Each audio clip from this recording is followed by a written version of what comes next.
Bonjour à tous et à toutes et bienvenue sur le Bon MJ. Dans cette vidéo, je vais vous parler du système que j'utilise le plus souvent. J'en ai parlé dans plein de vidéos, à chaque fois j'ai appelé ça 2D6 plus cool. On va changer le nom, j'y reviens juste après. Tout simplement parce que 2D6 plus cool, en fait, c'est... je sais pas pourquoi j'ai commencé à l'appeler comme ça au départ, c'est le nom d'une chaîne YouTube.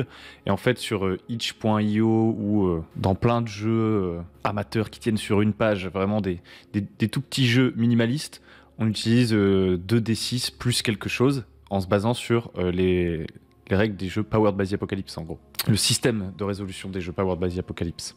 Et en fait, moi, dans la pratique, je fais pareil, c'est-à-dire que la plupart du temps, quand je veux faire un one-shot, un truc un peu à l'improviste et tout, je vais me servir de ces règles. Je vais pouvoir créer un personnage rapidement sur un post-it et puis jouer avec. En ce moment, j'essaie de formaliser un peu le truc, de l'étoffer un petit peu plus pour jouer plus sur le long terme, parce que finalement, même si j'aime lire plein de jeux de rôle différents pour découvrir de nouvelles mécaniques et parfois les tester et tout, je me rends compte que je retombe souvent sur ce système de résolution tout simple et puis qui est customisable.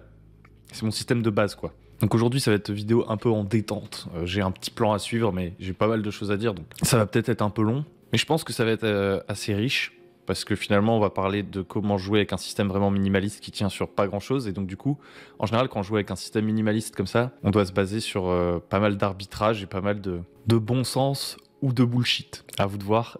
C'est d'ailleurs le nom que j'ai donné à ce fameux système. Donc on va aller sur le tableau blanc et je vais commencer à vous en parler tout de suite. Donc le jeu dont on va parler aujourd'hui, il s'appelle, je l'ai intitulé 2D6 plus bon sens ou bullshit, au choix. En gros, c'est un jeu qui se veut minimaliste. Donc par minimaliste, j'entends qu'en fait on pourrait résumer ces règles en dur sur un post-it. C'est-à-dire qu'il n'y a qu'un système de résolution et puis c'est tout. Et ensuite, il va vous falloir improviser et arbitrer. On y revient juste après.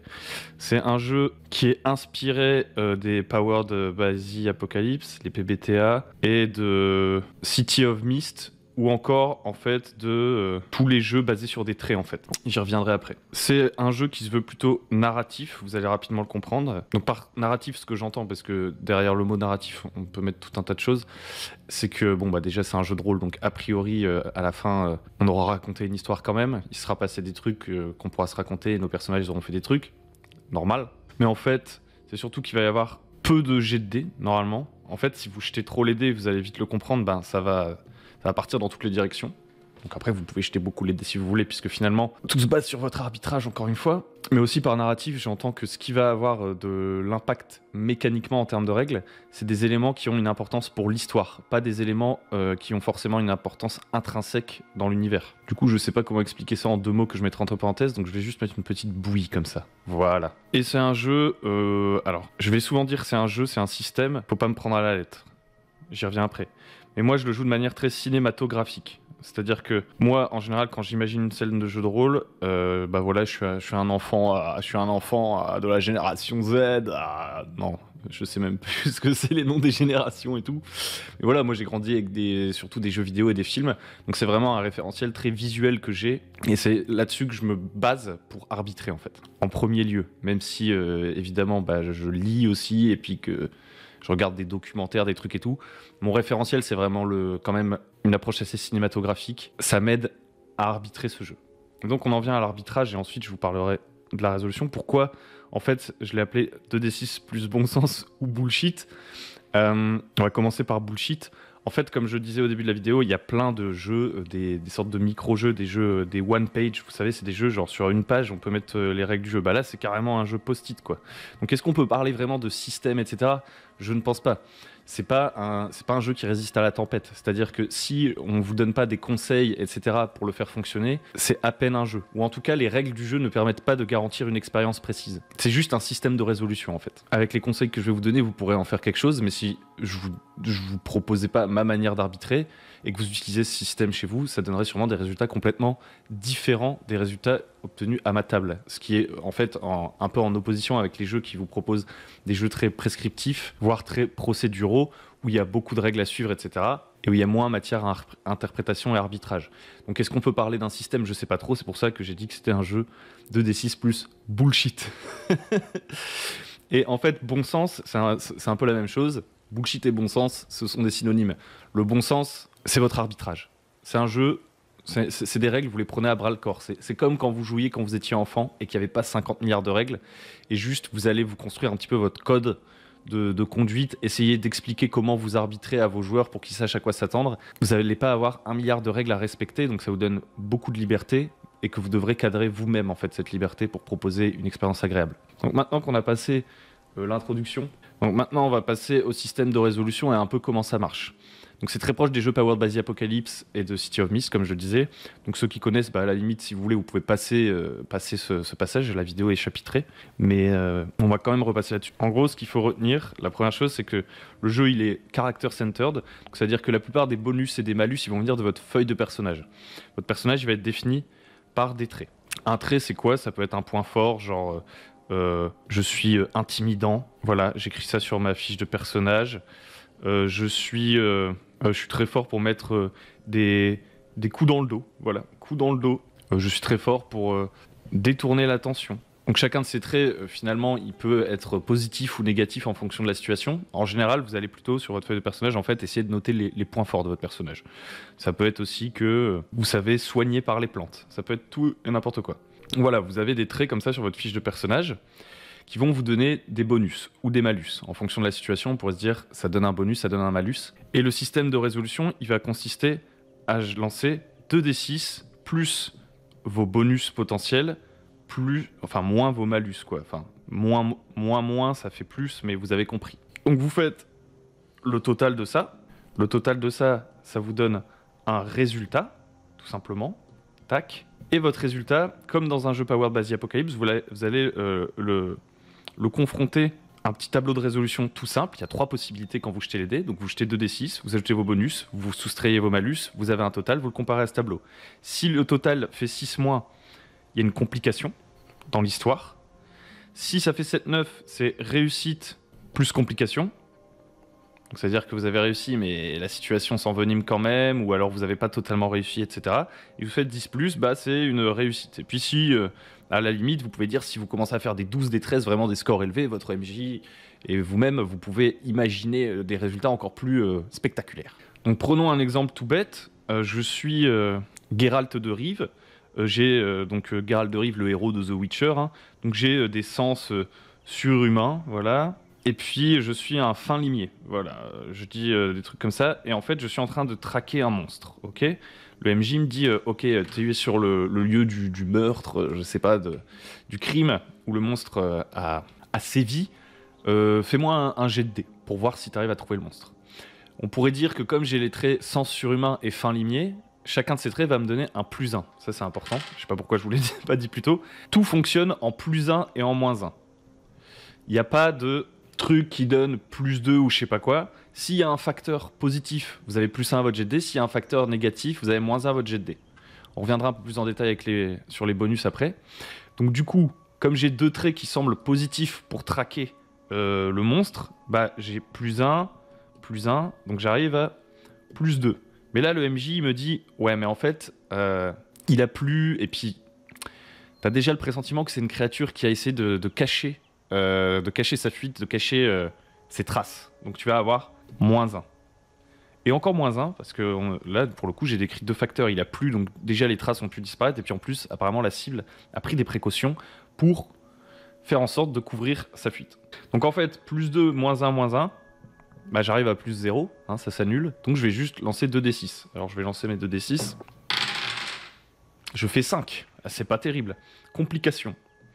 Là, complication, ça veut dire que non seulement je vais peut-être pas retrouver la piste, mais ça peut aussi vouloir dire que la situation va s'envenimer, il peut se passer plein de choses. Donc soit le MJ il a prévu déjà des complications à l'avance, soit il improvise. Si vous voulez, l'idée vraiment, en termes d'arbitrage, moi ce que je considère généralement, c'est que quand il y a complication, en fait, c'est vraiment le MJ qui a la main à 100% et qui décide de ce qui se passe. Alors que s'il y a réussite, c'est l'objectif que le PJ avait énoncé au départ qui va être plus ou moins accompli. Mais tout ça, encore une fois, il y a de l'arbitrage là-dedans. Donc moi, imaginons, je considère que dans mon scénario, voilà, il faut quand même qu'il trouve le monstre. Donc la complication, ça va pas être qu'il trouve pas la trace du monstre.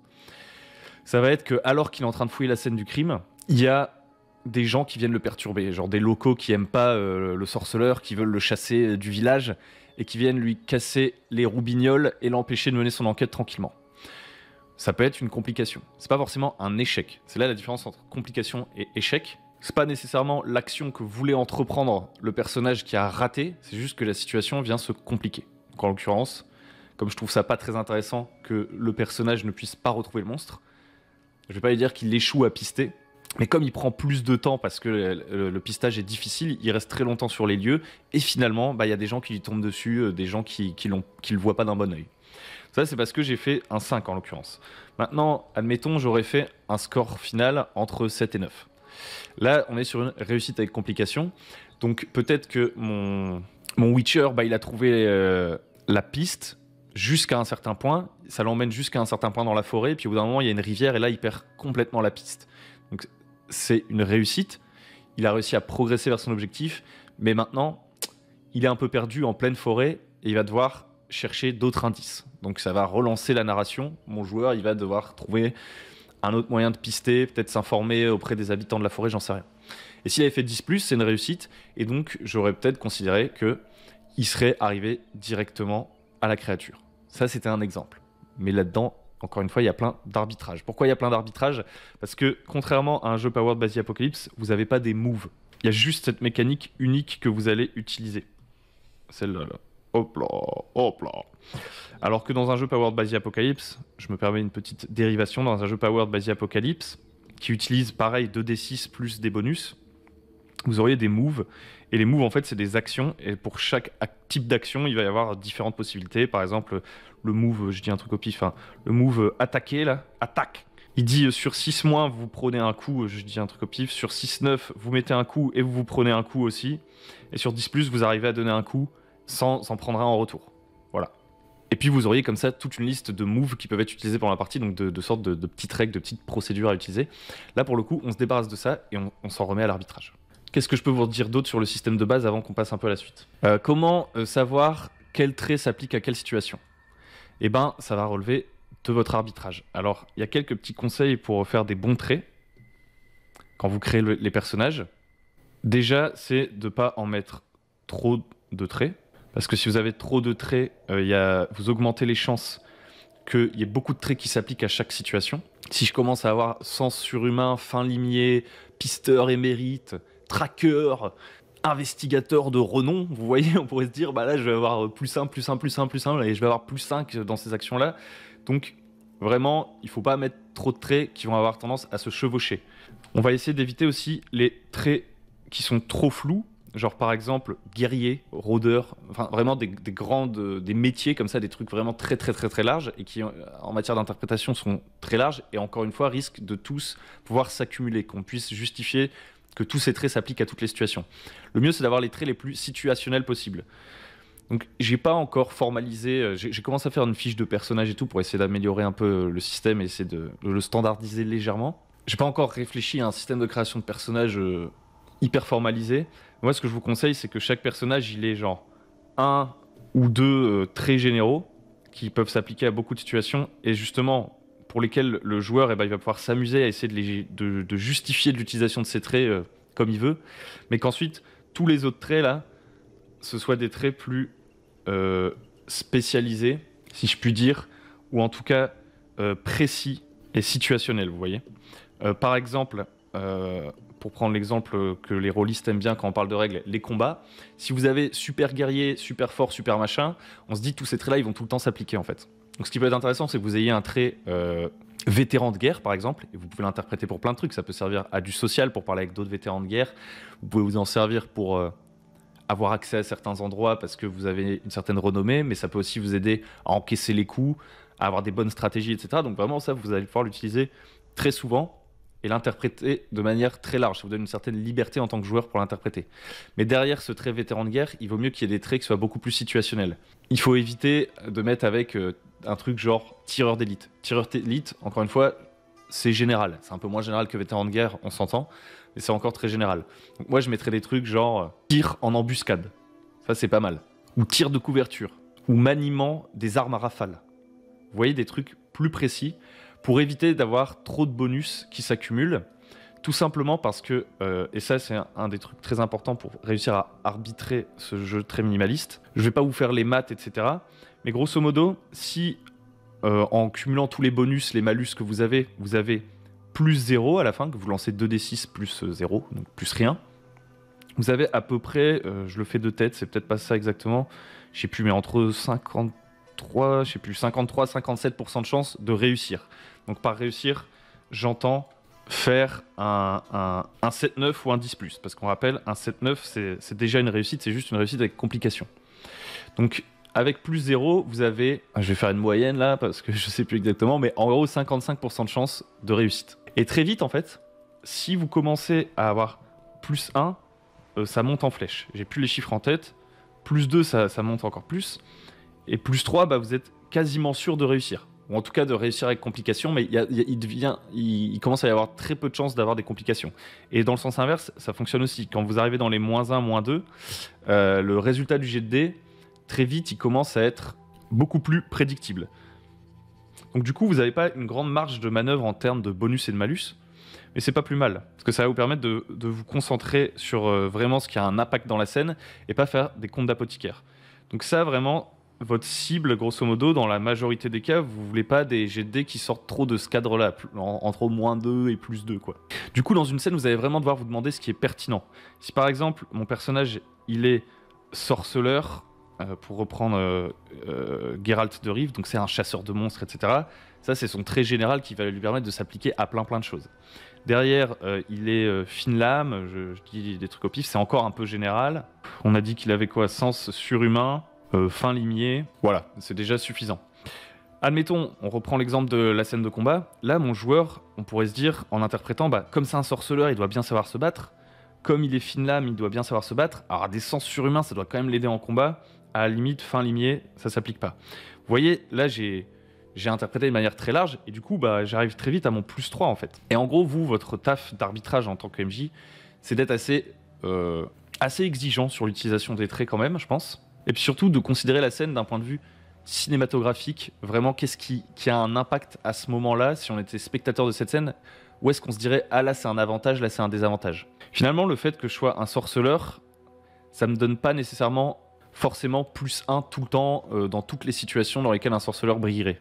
Par exemple, j'aurais beau être un sorceleur, si je tombe sur un monstre vraiment rare que j'ai rarement eu l'occasion d'affronter, peut-être que on peut oublier le sorceleur. A l'inverse, je me bats mais j'ai pas mon épée avec moi et que je me bats avec des armes improvisées, ma fine lame, hop, ça dégage. Si je me bats contre un adversaire assez classique, genre des humains ou je sais pas quoi, et pas contre un brumelin ou une créature qui se cache ou qui utilise des illusions, mais sans surhumain, même si c'est quand même un avantage, on pourrait se dire, genre j'ai une super ouïe, une super vue, ça me donne des réflexes supérieurs, etc.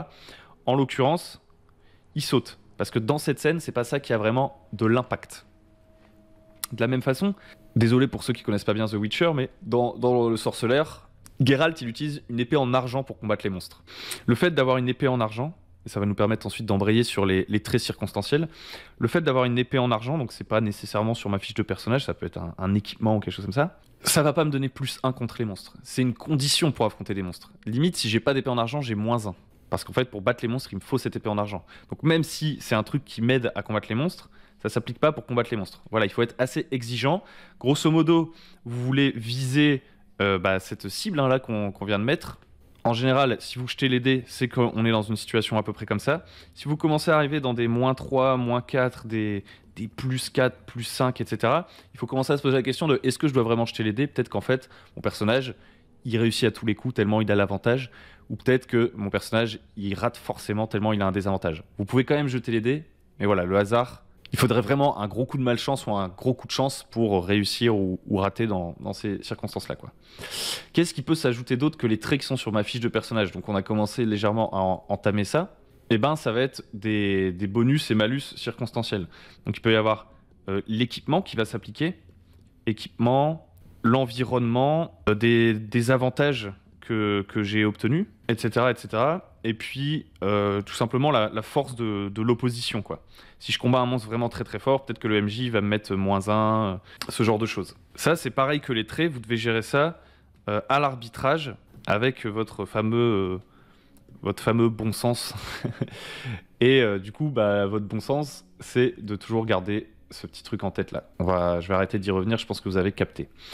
Et comment je vais gérer l'environnement, l'équipement? De la même façon, je vais penser cinématographique. Si par exemple, on est sur une scène où mon personnage, il est sur un pont avec un fusil de sniper et il doit abattre la cible à abattre, le chef des terroristes, qui pleut et qui fait nuit, la pluie, les mauvaises conditions météorologiques, déjà, je vais essayer de les regrouper. Le fait qu'il y ait pluie plus nuit, je vais peut-être pas les accumuler. Ça, ce serait un truc simulationniste de prendre tous les facteurs en compte. Là, je me dis juste, ouais, la pluie et la nuit, c'est les facteurs météorologiques. On a un -1 avec l'environnement. C'est déjà bien. Le fait qu'il ait un fusil de sniper, c'est une condition sine qua non pour faire un tir à une telle distance, donc ça lui donne pas un bonus en fait. S'il n'avait pas ce fusil de sniper, il pourrait même pas faire l'action. Avantages, désavantages, ça dépend. Peut-être que la cible a pris soin de porter les mêmes vêtements que ses gardes du corps et de se grimer pour qu'on la confonde avec ses gardes du corps et tout, et que du coup ça me donne un désavantage. Mais peut-être que moi j'ai pris une position surélevée qui est vraiment parfaite pour le tir et que je me suis entraîné pendant des mois pour cette mission, et donc j'ai +1, vous voyez. Et là du coup, donc ça c'était la pluie, je le mets parce que ça va nous resservir après. Donc là j'aurai -1, -1, -2, +1, j'aurai un total de -1. Maintenant, la pluie, est-ce que c'est vraiment important dans toutes les scènes? Est-ce que je dois le prendre en compte tout le temps? Si on était dans un truc simulationniste, oui, la pluie, ça gênerait très clairement. Déjà, même de manière simulationniste, la pluie, ça gêne les deux camps s'il y a confrontation. Maintenant, prenons une scène. Je suis avec mon 9 mm qui est enrayé et je me suis déjà pris une balle dans la cuisse. Je suis par terre sur un pont sous une pluie battante. Est-ce que la pluie, ça va me donner -1 lorsque mon ennemi, mon rival, le sourire aux lèvres, approche de moi avec sa machette pour m'achever au corps à corps? Je pense pas. Je pense que dans cet instant de cinéma, la pluie, voilà, elle ajoute une intensité dramatique, mais en soi, elle n'a pas d'impact. Il n'y a aucun personnage, par exemple, qui à voix haute aura exprimé le fait « Ah merde, il pleut !» Ça, on le dirait dans la scène du sniper. Vous aurez le tireur qui fait « Putain, il pleut, je suis pas sûr de l'avoir !» Du coup, là, il a -1, vous voyez. Mais sur le pont, votre gars, il est en train d'essayer de réparer son flingue, qui galère et il est blessé. Il n'est pas en train de se dire « Putain, sale pluie quand même !» Non, ce qui lui donne ces -1, c'est le fait d'être blessé et le fait de devoir réparer son arme le plus vite possible pour pouvoir tirer. C'est ça l'enjeu de la scène. C'est là que toute l'intensité dramatique. Et il y a le méchant qui fait « Lâche ça, ton arme est en piteux état. Qu'est-ce qui t'a équipé, la police municipale ?» Et du coup, il aura -2 sûrement parce qu'il aura -1 de la blessure et -1 de l'arme enrayée, mais on va pas rajouter le -1 de la pluie. Si on pensait simulation, peut-être que la pluie, ça gênerait son tir, j'en sais rien. Mais nous, on n'est pas du tout sur ces enjeux-là. On pense cinématographique, vous voyez. Pour l'opposition, pareil, je vous conseille de rester dans des -1, -2 max, parce que comme on l'a dit, ça a un gros impact quand même. Vous voyez, on a dit qu'on était assez sévère, entre guillemets, sur les traits qui s'appliquent à une situation. Donc on évite d'aller au-delà de +3. Si vous commencez à arriver à +3, +4, sans même que le PJ il ait un avantage de circonstance, juste avec les traits sur sa fiche de personnage, il faut revoir un peu votre création de personnage, je pense, et revoir comment sont formulés les traits. Et voilà, un personnage qui est ultra spécialisé, potentiellement, disons qu'il arrive à +3, +4, ce qui est énorme. Bah vous, si votre méchant il commence à avoir des -3, -4, ça va complètement annuler la spécialité du personnage, donc il faut vraiment que ce soit l'élite de la nation, quoi. Mais en général, un méchant, ça va faire +0 en fait, genre un second couteau. Un lieutenant, un mec un peu balèze, le capitaine d'une escouade, vous pouvez mettre des -1 au jet qui essaye de l'affecter. Et un mec qui commence vraiment à être très très costaud, vous mettez un -2. Vous restez dans cette gamme-là. Pareil pour l'équipement, comme on l'a dit, tous les traits se valent. Tous les traits, potentiellement, donnent +1, quoi. Donc en fait, quand vous prenez en compte l'équipement, il faut vraiment en compte la puissance de feu. Pour garder toujours l'exemple d'un échange de tir, si j'ai un 9 mm et que je me bats contre un mec à main nue, je vais avoir +1, parce que le mec est désarmé, moi j'ai un gun, c'est quand même pas mal. Maintenant, si j'ai un 9 mm et que je me bats contre un autre mec qui a un 9 mm, bah, je pense, je vais pas mettre de bonus ni de malus.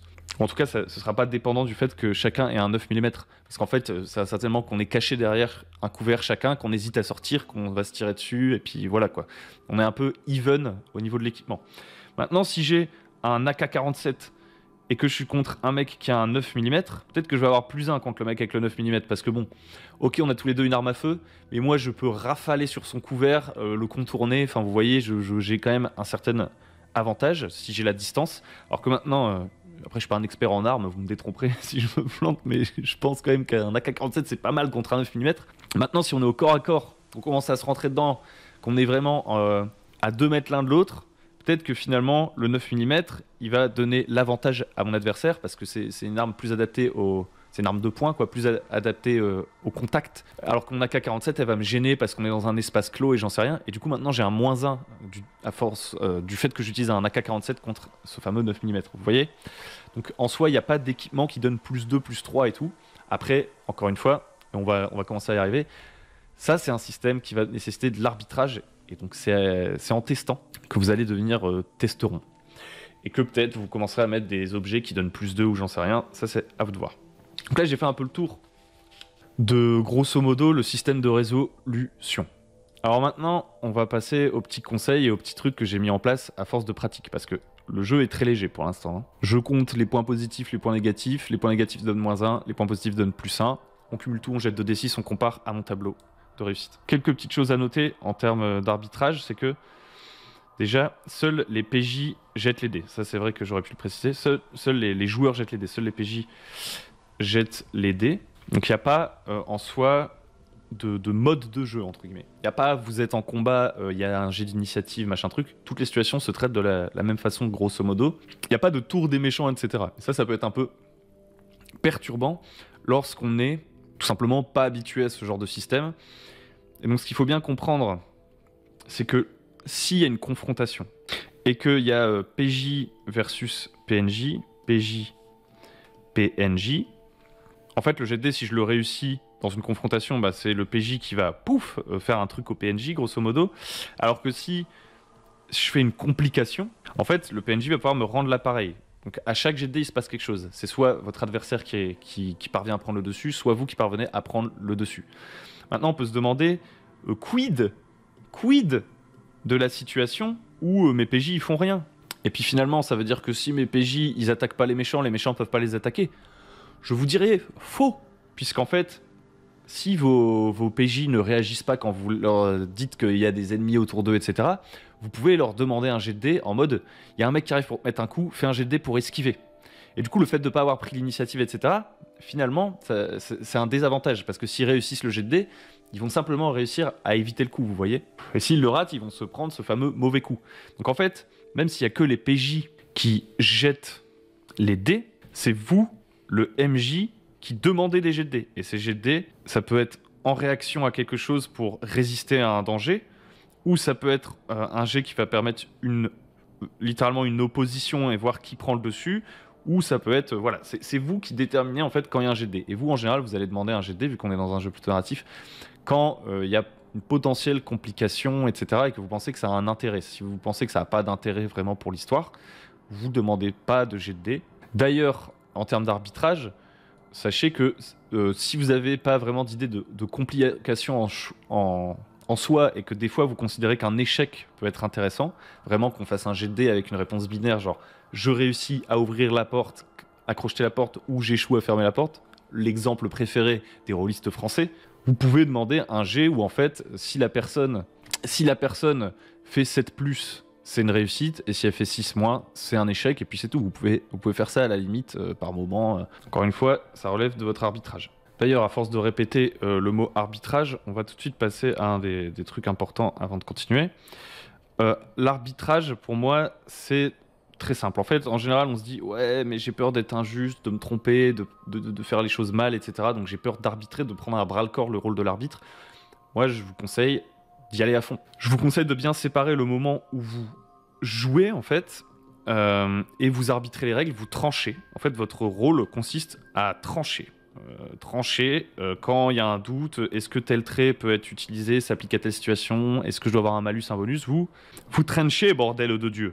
Et puis, à la fin de la partie, une fois que c'est fini, vous demandez du feedback. Et là, s'il y a des gens qui trouvent « Ouais, bah mon trait, je trouve que tu l'as refusé trop souvent, tu m'as pas assez souvent accordé ce bonus, ou t'es un peu dur, ou alors je trouve qu'il manque une petite règle pour telle situation », vous allez prendre ce feedback, et avec vos joueurs, vous allez essayer d'améliorer les choses. Si le joueur il trouve que son trait il est nul, vous pouvez lui proposer « Essaye d'en trouver un autre peut-être plus précis, ou de le reformuler ». Enfin voilà, vous allez travailler ensemble à garnir ou à à personnaliser pour votre table ce système minimaliste. C'est ça l'avantage d'un système minimaliste philosophiquement parlant, c'est que vous partez de peu pour ajouter des trucs aux besoins. Donc ça c'est une chose, et puis il y a vraiment pour moi, pour avoir une bonne fluidité, le fait de bien segmenter le moment où on joue et c'est le MJ qui tranche, et le moment où on a fini de jouer et on réfléchit à ce qui s'est bien passé, mal passé, j'en sais rien, ce qu'il faut modifier, il faut vraiment les séparer.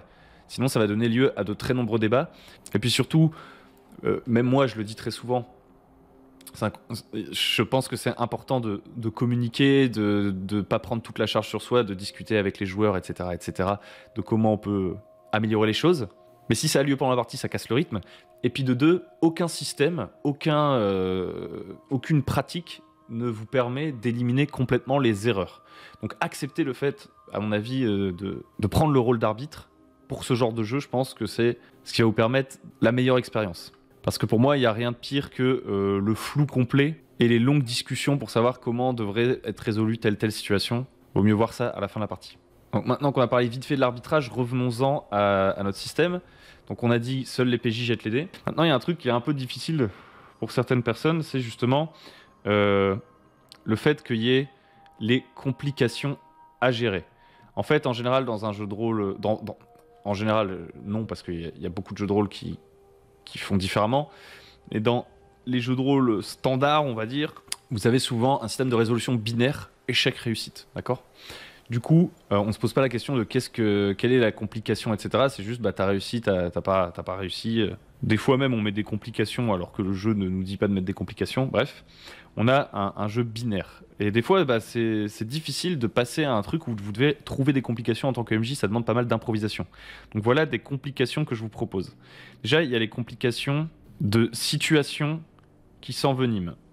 Ça, c'est ce qui va apporter potentiellement le plus de richesse à la narration. Vous allez ouvrir des nouvelles portes. Par contre, ça peut être compliqué d'avoir tout le temps des nouvelles idées, et puis ça peut rallonger la sauce à n'en plus finir. Par exemple, quand on a pris l'exemple du pistage de tout à l'heure, comme dans l'histoire, c'est pas très intéressant, a priori, que Geralt, il n'arrive pas à pister le monstre, je me suis dit, je vais compliquer la situation différemment, comme il a raté son jet de dés, et dire que ça lui prend beaucoup de temps, et que du coup, il y a des gens qui lui tombent sur le coin de la gueule. Ça envenime la situation, et ça fait monter le drame, entre guillemets.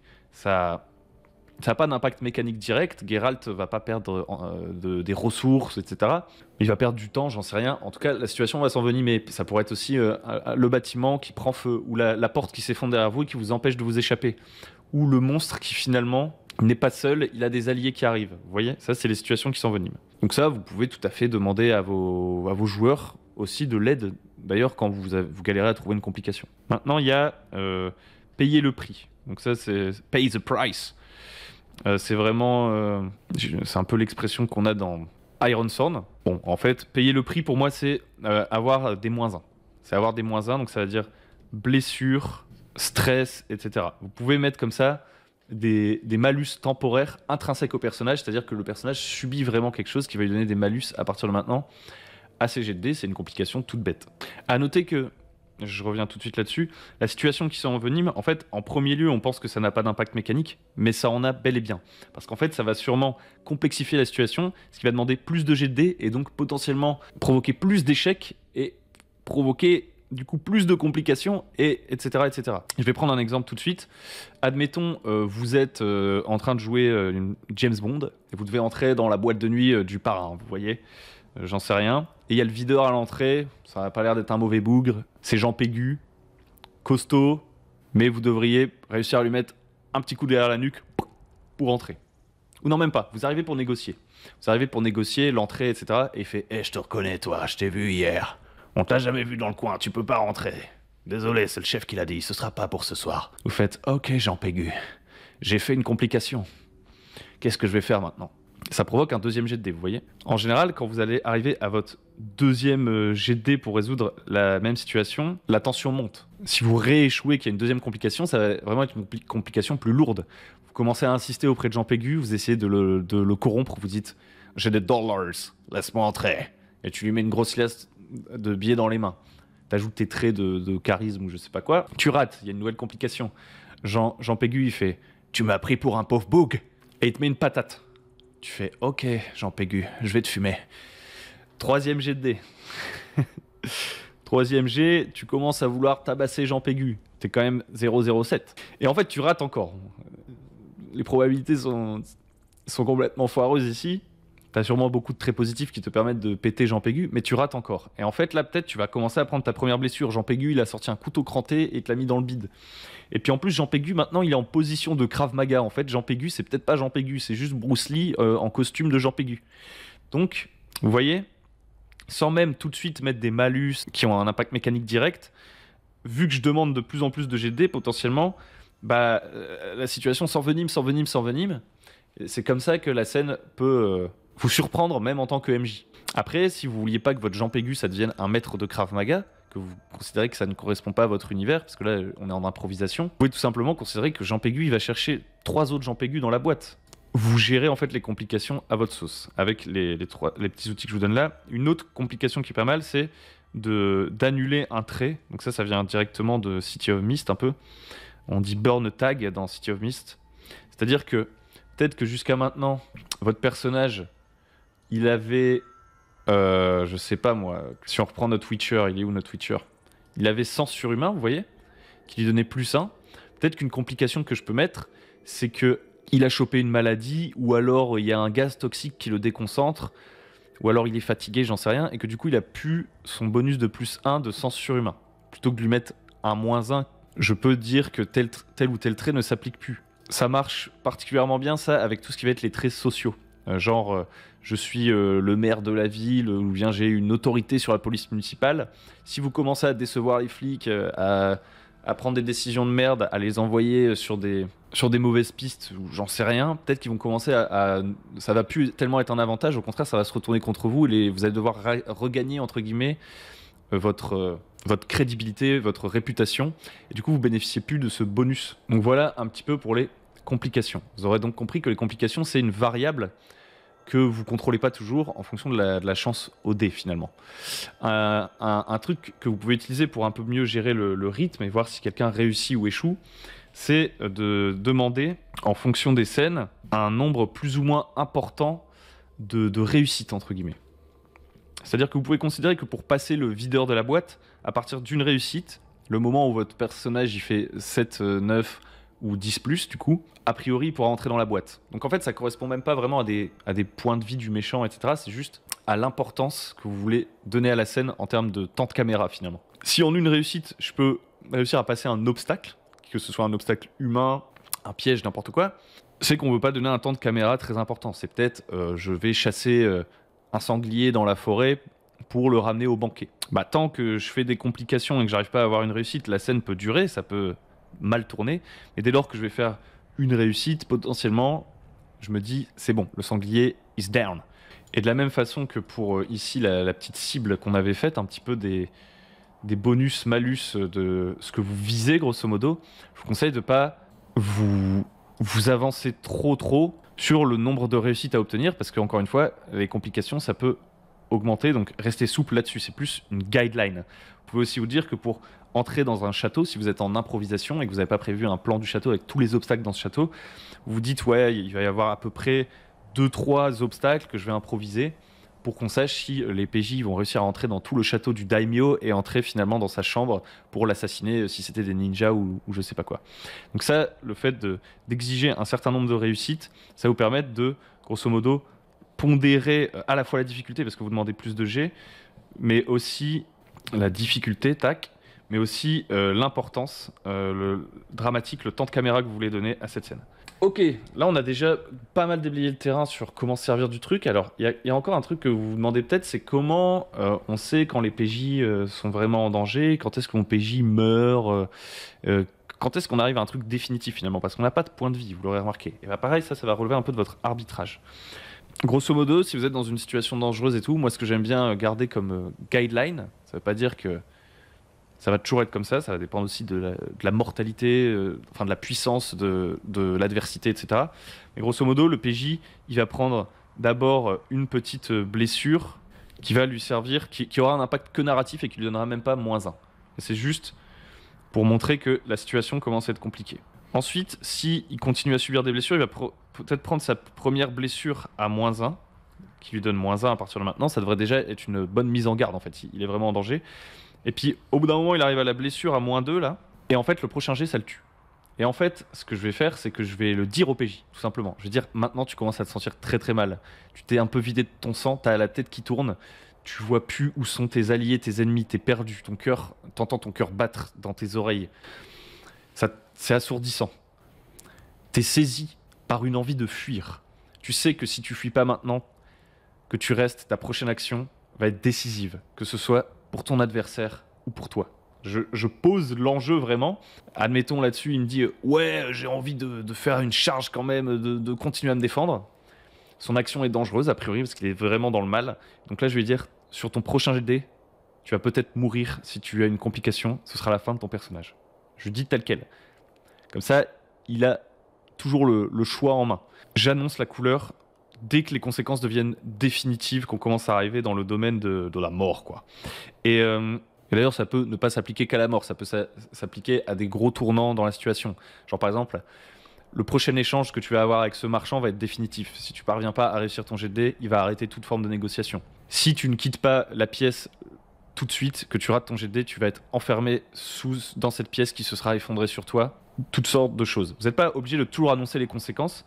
En général, c'est quand vous arrivez à un certain niveau de climax et que ça va être un point de non-retour et que le PJ, grosso modo, vous lui annoncez qu'il ne pourra plus redemander des jets de dés tout le temps pour essayer de s'en sortir. Là, c'est bon, quoi. L'enjeu est réglé, il a échoué. Quand vous arrivez à peu près à ce climax, vous annoncez la couleur. Mais dans les autres situations, vous n'êtes pas obligé de dire ce qui va se passer en cas de complication, etc. pour garder un élément de surprise, finalement. Maintenant, un dernier petit truc que j'aimerais aborder à propos de ce système, c'est en termes de connaissances, etc. Moi, je me base principalement sur les traits généraux dont on a parlé. Vous vous souvenez, à la création de personnage, je disais, ouais, il peut y avoir un ou deux grands traits généraux qui vont vraiment caractériser le personnage. En général, c'est des traits un peu de background très très large. Vous voyez, les trucs spécialisés précis, du genre grimpeur agile, c'est très précis, c'est pour une action spécifique. Maintenant, si le mec, il a randonneur en montagne, c'est beaucoup plus large. Ça fait plus un truc de background qui peut couvrir beaucoup de choses. En général, je vais m'appuyer sur le fait qu'il soit randonneur en montagne pour lui dire directement les informations qui sont à sa disposition ou qu'il n'a pas, en termes de connaissance du personnage, si vous voyez ce que je veux dire. Si j'ai un doute sur le fait qu'un personnage sache quelque chose, je peux lui demander éventuellement un jet de dés. Pour le coup, plutôt un jet de dés, comme on disait tout à l'heure, qui va être juste réussite-échec. On avait dit, il peut y avoir une deuxième manière de jeter les dés, c'est 6-, c'est échec, et 7+, c'est réussite. Que je peux pondérer avec ces traits et avec des -1, des +1, des trucs. Comme ça me donne une réponse binaire. Est-ce que je sais ça, est-ce que je sais pas ça? Ou alors, si on est plus dans le domaine de l'improvisation et de l'émergence, dans certaines situations, je peux me dire, ouais, c'est intéressant qu'il y ait de l'émergence. Genre, si par exemple, il y a un PJ, il dit, bah, j'aimerais bien qu'on traverse le col de Sloubidou. Je veux traverser le col de Sloubidou, je suis un randonneur et tout, je dois connaître des trucs sur le col de Sloubidou. Moi, j'ai pas réfléchi en tant que MJ, admettons, sur les dangers qu'il y a au col de Sloubidou, mais je me dis, pourquoi pas? Du coup, je vais lui dire de faire un jet, en l'occurrence, avec 6 à 10+. Et puis, s'il fait 10+, bah, très certainement que je vais lui dire, effectivement, tu connais bien le col de Sloubidou, tu connais le chemin le plus court, le plus sûr, il n'y a pas trop de danger, tu penses que ça va aller. S'il fait 7-9, je vais dire, ouais, tu connais bien le col de Sloubidou, tu sais que c'est dangereux, heureusement, tu connais un passage qui te semble être le plus safe. Malgré tout, il y a des dangers. Et là, peut-être que je vais inventer un danger sur le tas en disant, il y a un ver géant qui se promène dans la montagne, qui creuse des tunnels, ce qui fait que la zone est un peu friable, les chemins peuvent s'effondrer, et puis le ver aime manger de la chair humaine. Ou alors, j'ai pas d'idée, je lui dis, bah, tu connais bien le col de Sloubidou, tu saurais guider le groupe à travers, par contre, tu sais qu'il y a un danger là-bas, et je te propose de nous donner une idée, et peut-être qu'il va dire, effectivement, il y a, je sais pas, un gardien du col, un vieux centaure armé d'une arbalète qui déteste qu'on passe par le col.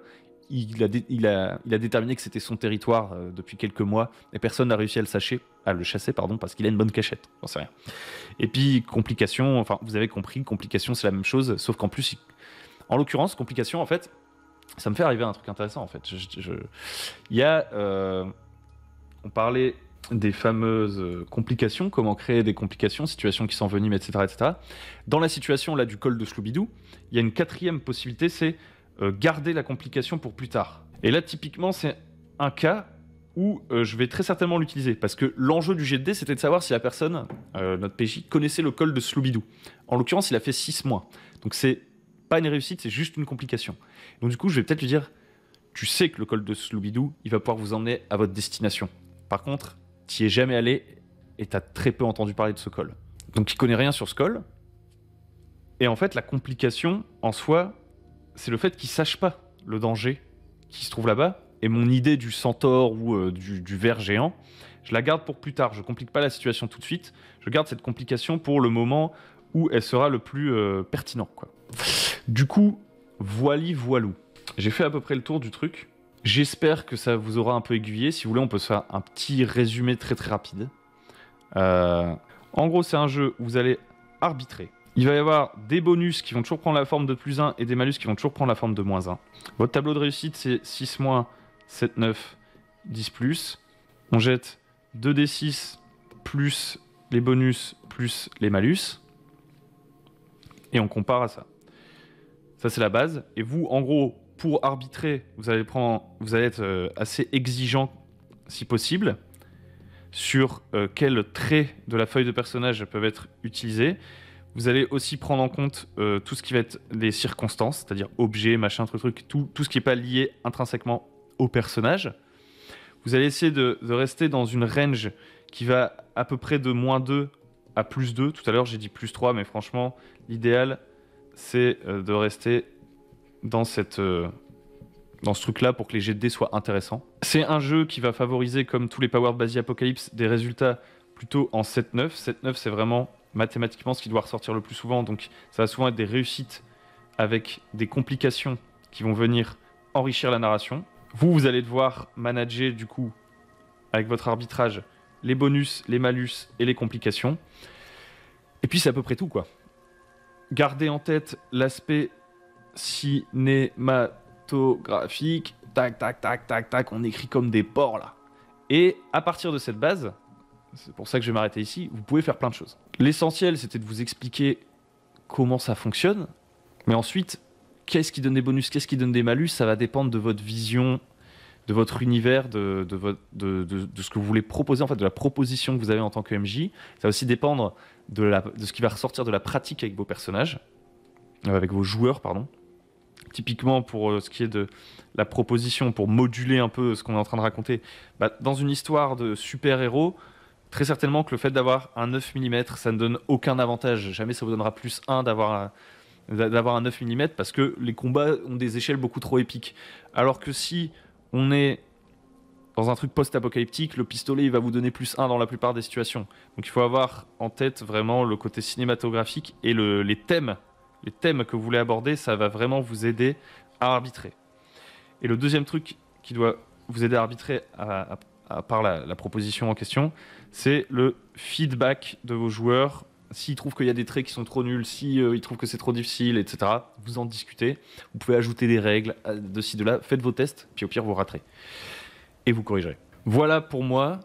J'espère que cette vidéo vous a plu, que ça vous donne une meilleure idée de comment je joue quand je parlais de 2d6 plus cool. Maintenant, on va appeler ça 2d6 plus bullshit ou 2d6 plus bon sens. Merci de m'avoir écouté jusqu'ici. J'espère que ça vous donnera envie d'essayer. Si vous avez des questions en commentaire, n'hésitez pas. Et puis voilà, je pense pas qu'on a réinventé la roue, mais je pense que ça vous donne les clés pour tendre vers un jeu plus minimal et plus basé sur l'arbitrage. Ça vous montre quelques pistes. Dites-moi ce que vous en pensez. N'hésitez pas à liker, à vous abonner, à venir sur le Discord. Et puis je vous dis à très bientôt sur le bon MJ. Ciao, ciao.